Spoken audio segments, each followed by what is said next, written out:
Hello everyone, that's just Penny. Today I have sticky notes for you. So this is Bare Necessities and there are some other cute little prints to go with this. But here I have my template that I'm going to glue to some cardstock, and I'm going to make sure that I get all the edges real well. This is just regular school glue that I'm going to be using.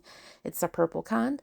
So I'm just going to make sure that this is all the corners are sealed, make sure that it is secure enough. I'm going to let it dry as I prepare to cut out the template. Now, these are the sticky notes, and there are two to each page, so therefore it has to be cut out.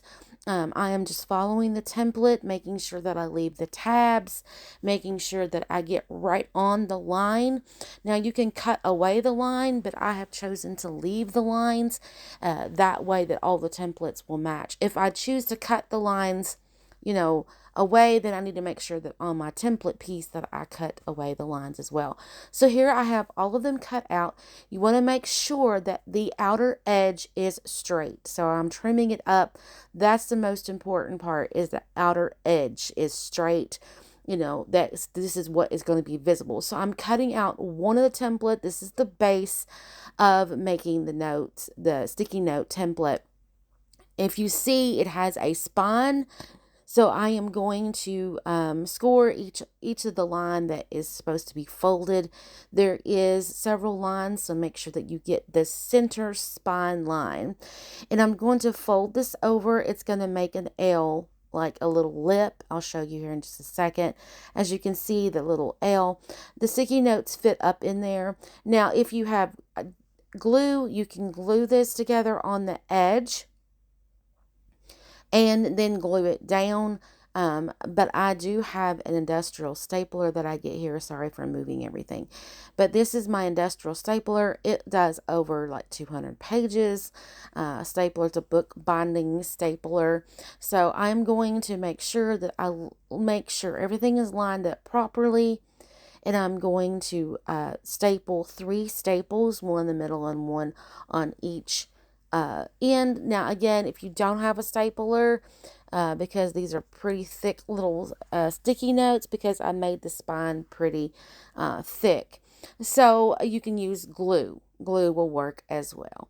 I am going to back the cardstock template with another piece. This is a decorative piece. This is called Bare Necessities, and sticky notes. So if you get a little glue, I got a little glue on the pages, but that's okay. I just wiped it off. I'm making sure that it is secure, making sure that the folds and everything. Now I'm going to leave for this Bare Necessities paper. I'm not going to cut it straight with the template. I'm going to come out, as you can see, come out a little bit. Now all the way around, of course, I'm going to line it up, on the outer edge. But this flap here, the L flap is what I call it, I want to make sure that I wrap my beautiful paper over that flap and then miter the corners so it won't show the white inside that little uh, L groove or whatever. Okay, now I'm using really good glue to glue down this flap to cover up those staples and to hold our little sticky notes together. I'm going to make sure that that is secure, it's glued down, it's dried, and I'm just going to trim up. And then I'm going to use, of course, my distressing ink to distress the edges. You don't have to do this, but to me, this gives it a little added touch, a little borderline. So there is our Bare Necessities sticky notes. Now, the back page, you're welcome to glue to the base template if you wish. I hope you enjoyed this little sticky note. Check out the new sticky note club from Patreon. This is That's Just Penny.